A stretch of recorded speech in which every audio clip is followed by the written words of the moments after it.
replace him with Sportsman Dan. Sportsman Dan, I know. Rob. Also, real quick, shout out Sportsman Dan.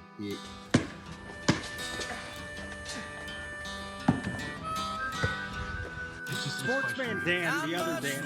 No, you go. What'd you call him for?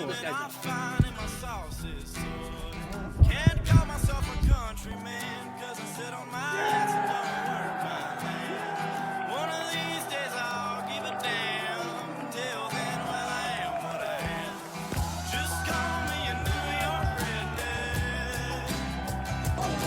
redneck. Hey Creed, can you take me higher? You're the man, Creed. Let's go! Oh!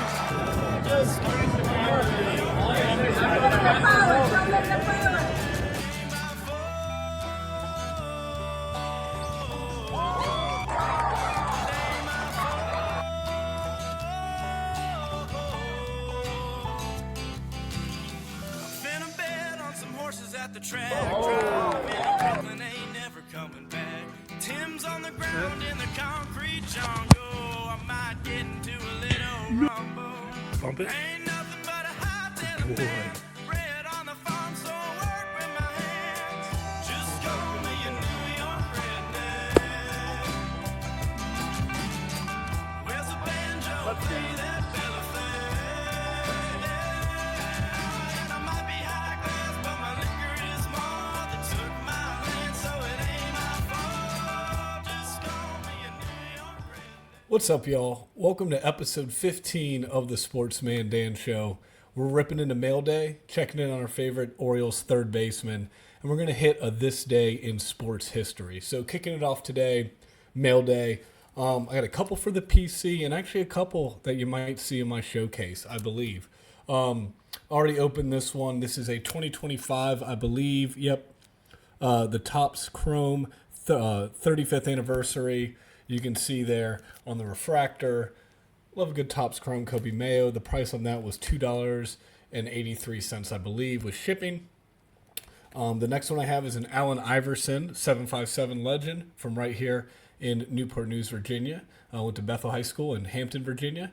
But Bubba Chuck here. This is a Black Diamond Upper Deck. Love a good Allen Iverson card. This is his third year card. A 1999 Upper Deck. Again, pretty cheap card. I got that from a dollar box, actually. All right, next one we have here. You can see Fragile. Real excited for this. I believe, yes, it is a slab. A PSA 9 Coby Mayo Topps Home Field Advantage. I'm not a huge case hit guy, but I do like the home field advantage from Topps. And then Coby Mayo, of course, my favorite player. This one actually will be for sale. I don't, for a lot of my personal collection, I don't do slabs just because it takes up too much space. But I know how hard the home field advantages are to grade. I mean, to get a 10 on a home field advantage, good luck. Anyone out there with one, props to you. A 9, that I can, I think that's one of the best you can get. Anyone out there with a 9, that's kind of what you hope for when you send out a home field advantage for grading. So I bought this one already slabbed, but this will be up for sale. So anyone interested in a PSA 9 home field advantage Coby Mayo, that one will be in my showcase upcoming. All right, another one here. I don't think this is a slab. Look at that. I've never seen. Oh, okay. This is a cool one. This is about $20. This is going in the PC, but I needed it. How cool is that? The Bowman Chrome. I forgot exactly what insert this is. This is the Topps 2025. Someone let me know what insert that is. Excuse me. But I've been kind of tracking this one for a little bit. It dropped to the $20 range I was willing to spend. Going in the PC, never coming out. Super cool there are the new Bowman Chrome. I believe that does it. Oh, no. There's one more for the mail day. And I'm going to guess. I haven't opened this one yet. But I believe it's a David Sandlin Green Shimmer to 99. I need that for the rainbow. Let's see. It's not. It is a Connor Norby on the Bowman Chrome Platinum, or sorry, Topps Heritage Anniversary, excuse me. I've been looking at too much Bowman Chrome. Topps Heritage, I love this insert. And honestly, it looks like a Bowman Chrome card just because they're so clean. But Connor Norby for the PC, that one totaled out to $2.25, including shipping. So cool little $2 card for the PC. Nothing crazy on mail day. As you guys know, most of my cards for my PC are pretty much $10 or less. And then, I like to get in-person autographs to just stash so I can look at later. Makes me happy. Maybe pass down to my nephew or a kid someday. But no, that's it for the mail day today. And we'll get going to our other segments on today's episode. All right, next up in episode 15, we have the Coby Mayo Corner. This isn't going to be I told you so, although it could be. And I could at some people, but I am not that petty, not anymore. But no, if for those of you who have been watching Coby Mayo at third base, let's start defensively. He's been making a lot of great plays. Few mistakes, but more great plays than mistakes. He's showing off that arm. He's showing off his reaction time. He's showing out his ability to go out deep at third base and make that throw over to first. Very athletic. Pretty much what you want to see defensively as he grows in that position. But, it's baseball at the end of the day, and people care about offense. So, as you can see here, for those of you watching on YouTube, I have the his spring training stats from 2026. This is from Baseball Reference. So far, 5 games for Coby Mayo, 14 plate appearances, 12 at-bats. 6 hits, 6 doubles, 4 RBIs, a batting average of 500, an OPS of 1.095, a slugging percentage of .667, and an on-base percentage of .429. Very small sample size, I understand that, but that's pretty good. Those are video game stats for spring training. If you play franchise mode and you're trying to grind a player to get him hot before the season starts, this is what you want to see. Just smacking doubles. I do think that home run power is going to come around once the regular season kicks off. His swings look clean. I think that inner side of the plate is where you can really focus, just mashing those balls on the inside part of the plate. Double down on that. Sliders and stuff breaking away. A lot of people have trouble with that. But as he continues to learn his strike zone, right, only 24 years old. I think this is the Coby Mayo breakout season in 2026. And as you can tell by my mail day, those are most of the PC cards that I'm getting right now when I see a value that I like. So, no, I think the Coby Mayo Corner, I would say the end statement here is just keep holding, keep buying if the price is right for you. Don't do anything stupid as far as reaching or making any rash or emotional purchases. As far as collecting goes, for real collectors, you have time, right?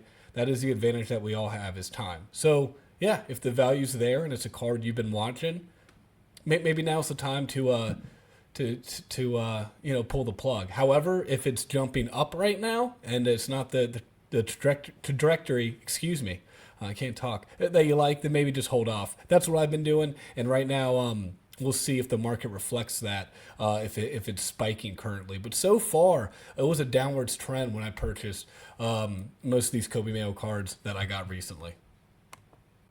Sort of wrap that all in a bow. I do think it's going to start trending up for Coby Mayo's market here sooner rather than later. So hopefully you got your purchases in. We'll see if I'm correct on that prediction.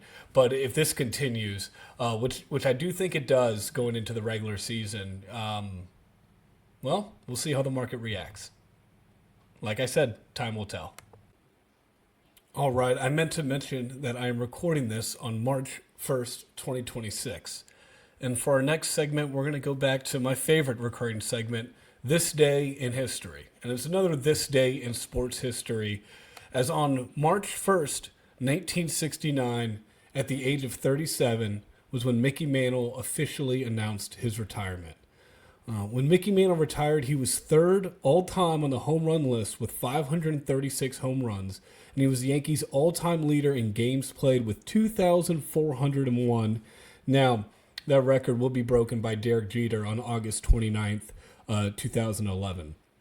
real quickly, now I'm a Mets fan and an Orioles fan. I do not care about the Yankees. I actively root against the Yankees. But as a baseball card collector and as a, a history aficionado, I don't know, I love history and I love sports history. Mickey Mantle is, one of the most pivotal guys in history.